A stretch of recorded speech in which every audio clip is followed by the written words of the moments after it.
Bom, acaba de ser divulgada mais uma pesquisa Genial Quest. A gente trouxe aqui um pequeno destaque nas manchetes, agora na abertura da hora, e a gente vai falar mais um pouquinho sobre esses números que confirmam esse cenário competitivo, que na verdade vem desde que a gente começou a falar da seguinte expressão: eleições presidenciais 2026. O cenário sempre foi competitivo e essa pesquisa confirma essa situação, né?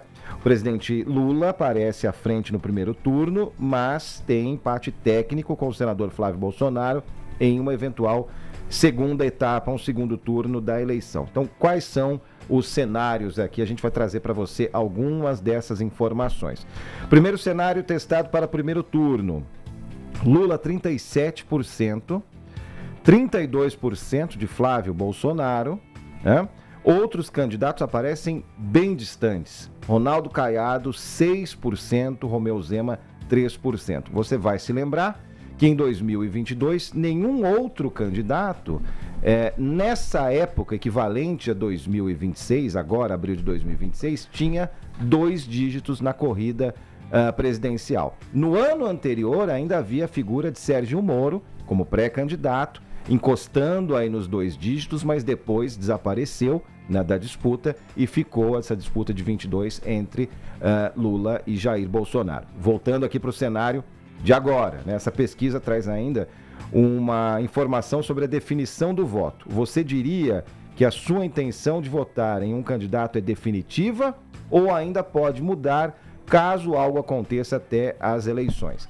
A partir dessa informação, as respostas foram: mais da metade do eleitorado, 57%, tem o voto definido e 43% destacaram que essa situação ainda pode mudar. Então, um dos vários recortes dessa pesquisa Genial Quest que acaba de ser divulgada. Enquanto você estava falando aí, eu dei uma olhadinha, tem recorte também de aprovação ou desaprovação, né? Então, desaprovação do governo Lula maior que aprovação, 52% desaprovando, 43% aprovam. A avaliação geral do governo piorou, 42% veem o governo como negativo, 31% positivo, 26% regular. Depois podemos trazer também destaques sobre a economia, mas daqui a pouquinho a gente, então, destrincha mais essa pesquisa. Quer saber? Vamos fazer o seguinte, já que a gente tem aqui o Messi em campo, vamos colocar ele para cabecear. A pequena Lionel. Não é nem chutar. Pequena Lionel. Não é nem chutar pro gol, é cabecear, gata. Bom dia, Dani Lima. Muito bom dia, Joana. Bom dia, Felipe. Gente, vocês estão tão bonitos hoje. O que você achou? Tô muito apaixonada por vocês hoje. Vocês estão o quê? Maravilhosos. Olha, Joana, me passando a cola aqui Eu quero saber se você deu uma olhadinha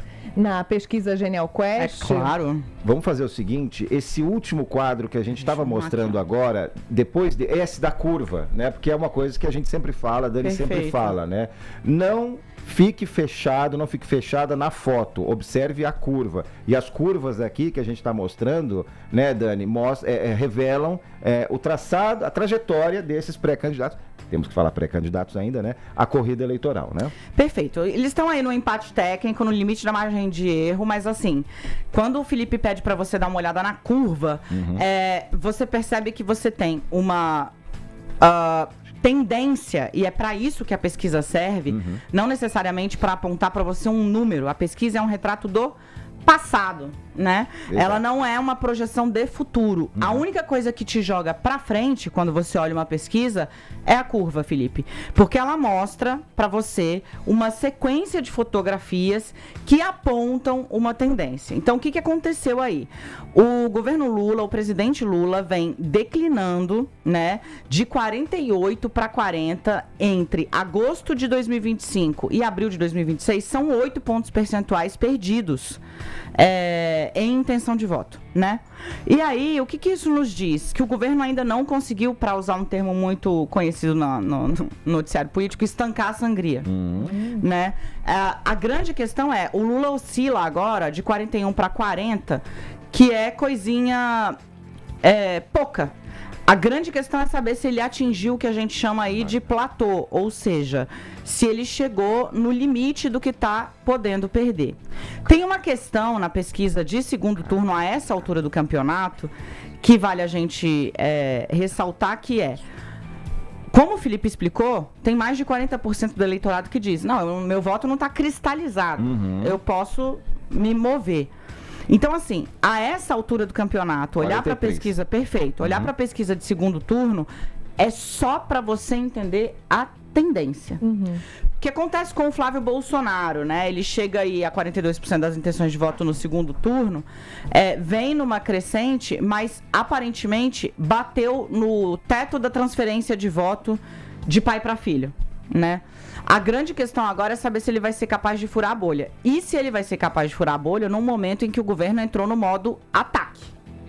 Até aqui o Flávio Bolsonaro vinha, né, surfando sozinho, né? Nadando de braçada. Exatamente. Agora vai começar uma bateria de desconstrução. E assim, gente, de ontem para hoje, quando eu falo para vocês, né, que a pesquisa mostra um cenário do passado, de ontem para hoje teve uma mudança substancial.